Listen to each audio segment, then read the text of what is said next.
Vamos a hablar del embarazo. ¿Estás viviendo por primera vez un embarazo? De seguro te enfrentas a muchas dudas, como a qué controles médicos acudir, cómo cuidarte durante este periodo y qué hacer para brindarle el mayor bienestar posible a tu guagua. Para hablar de esto y más estamos con la doctora Javiera Yaxit, ginecóloga de la Clínica Universidad de los Andes. ¿Cómo estás? Bien, ¿y tú? Muy bien, gracias por estar con nosotros en Vida. Gracias por la invitación. Nosotros felices de poder conversar de este tema que es tan importante. Sí. Hablemos primero de los controles médicos, qué tan importantes son, cuántos son y qué se pesquisa en cada uno de ellos. Muy buena pregunta. En esta etapa de embarazo. Primero, nosotros consideramos el embarazo por semanas, en vez de meses, que es lo que la gente habla normalmente. Entonces, vamos controlando cada 4 semanas y los embarazos llegan a las 37, 40 semanas aprox, para hacerse una idea. Las primeras controles son mensuales hasta que uno llega a las 32, 34 semanas y ahí ya partimos haciendo controles cada 2 semanas hasta llegar al final, que es el término del embarazo, y ahí lo empezamos a hacer semanal hasta que nace la guagua.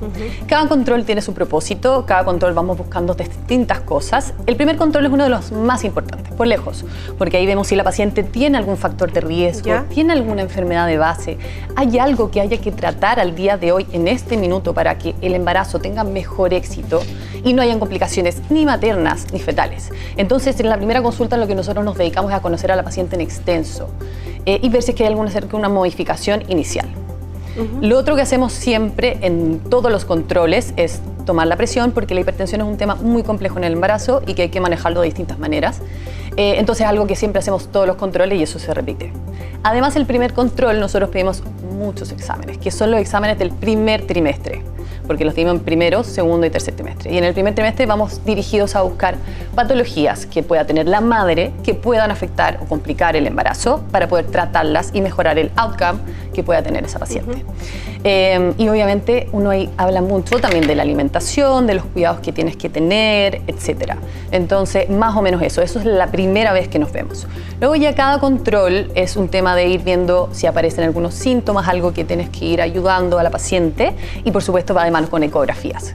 Las ecografías del embarazo son varias, pero las más importantes es diagnosticarla, la ecografía de diagnóstico, y tenemos 2 ecografías que nosotros les llamamos Doppler, en que vemos la anatomía, riesgos de preeclampsia, que es una enfermedad del embarazo, eso como a grandes rasgos. Entonces, en general, cada control les damos como tareas y cosas que tenemos que ir haciendo para los siguientes controles sucesivamente. Son hartas cosas. Son ¿Y qué pasa cosas con la alimentación? Porque también yo sé que es clave. ¿Qué se recomienda en esos casos? ¿Qué y cuándo suplementar?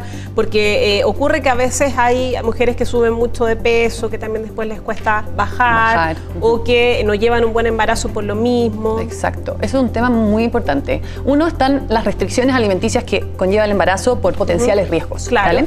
Y eso principalmente son las cosas crudas, carnes, pescados crudos, todo lo que es sushi, todas esas cosas no se pueden consumir. Lácteos no pasteurizados, porque traen riesgos graves, que es principalmente una bacteria que puede traer estas cosas y que puede complicar el embarazo mucho. Entonces, uno primero tiene que explicarle lo que no puede comer para tener cuidado, y de las cosas de la nutrición es muy importante tratar de tener todas las comidas al día, ser muy riguroso con tratar de tener proteínas, legumbres, o sea, de todo, que sea muy balanceada, porque uno necesita muchos nutrientes, porque al final estás creando una vida y necesitas 2 personas. Muchas cosas, son 2 personas, entonces necesitas mucho. Entonces somos tratamos mucho de hablar del tema de la alimentación, la nutrición, y hay veces que uno trata de ir acompañando esto, a veces de nutricionistas que nos ayudan en el proceso a crear una pauta alimenticia, y hay veces que sí necesitamos suplementar porque los requerimientos nutricionales son tantos que tú no alcanzas de repente con la dieta. Y de las cosas que más suplementamos es el fierro, porque las mujeres embarazadas pueden tener anemia y eso es algo que puede pasar. La vitamina D y el calcio también pueden haber déficit de eso, y también muchas veces usamos suplementos nutricionales que traen un poquito de todas las vitaminas, cosa de que uno pueda llegar a tener los requerimientos que necesitas para poder tener un embarazo normal. Y a eso también es un complemento el ejercicio, ¿no? Excelente, ¿Cómo lo hago? ¿Cómo practicarlo? Porque hay mujeres que les da temor, otras que siguen haciendo su vida normal, porque sí debería ser, ¿no? Si es que no hay una complicación mayor, digamos. Pero ¿qué recomiendas tú? ¿Con qué partir, por ejemplo? Eso es súper buena pregunta. En general, si tú ya estabas haciendo algún tipo de ejercicio, puedes mantenerlo. Son pocos los ejercicios que estén contraindicados en el embarazo, a menos que tú tengas un embarazo de alto riesgo. Si no, tú puedes hacer prácticamente casi todos los embarazos, incluyendo pesas, puedes hacer abdominales, puedes hacer todo eso, no hay contraindicación. Entonces lo mejor es mantener lo que ya estás teniendo y si no hacías, si quieres hacer para mantenerte saludable, pilates muy bueno, y pilates prenatal que sirve para durante como el embarazo, a veces también el yoga que te ayuda con los músculos del piso pelviano. Salir a caminar es un excelente ejercicio para la mujer embarazada y además que ayuda a tener mejor éxito del embarazo en sí, mantener el peso, es súper buen como método al final. Y respecto a la piel, sí, hay varias cosas de las que uno se tiene que preocupar. Cambia mucho también durante el embarazo, ¿no? Y también uno siempre trata de prevenir eventuales como efectos, consecuencias que puedan quedar marcas, eso cómo trabajarlo también. Eso es súper importante porque primero las mujeres embarazadas se pueden manchar con el sol y también por el aumento de las hormonas del embarazo te puedes manchar. Entonces lo primero es cuidarse mucho del sol, usar mucho bloqueador y no ponerse a exponerse al sol porque te puedes quedar manchada y en lugares que son medio incómodos, por ejemplo acá o en la guatita, entonces mejor... Sí, pues las manchas en la cara también son súper comunes. Sí, muy común, entonces hay que protegerse mucho del sol. Y lo otro, tú puedes mantener tu rutina como de skincare, total normal, pero hay algunas restricciones, que el retinol, por ejemplo, algo que se usa mucho al día de hoy, eso no se puede usar en el embarazo, porque es muy fuerte y puede tener alguna complicación en el embarazo, pero el ácido hialurónico, la vitamina C, que también uno usa mucho, eso se puede usar y no tiene contraindicación en el embarazo.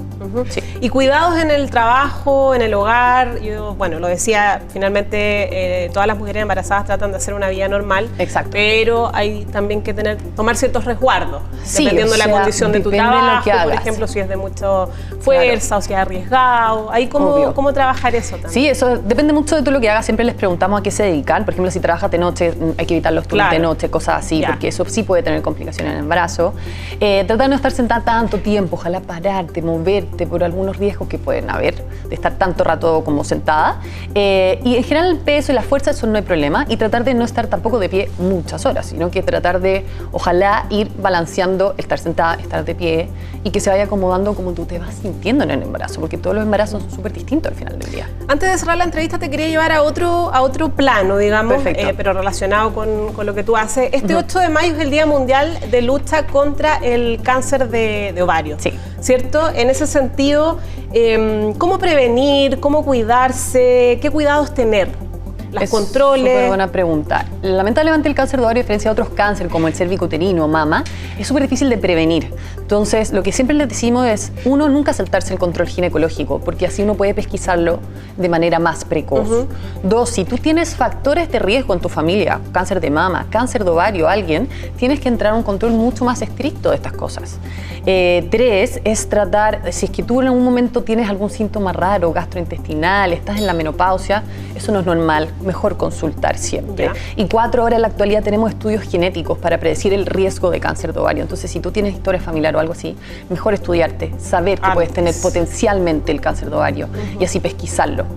Eso es lo más importante que te podría decir. Bien, tremendo mensaje ese para todas, ¿cierto? Sí, de todas maneras. De hacernos siempre los controles y estar muy alertas siempre. Muy alerta, ¿cierto? Exactamente. Bien, doctora Javiera Jaksic, ginecóloga de la Clínica Universidad de los Andes, gracias por estar con nosotros en Día de Salud.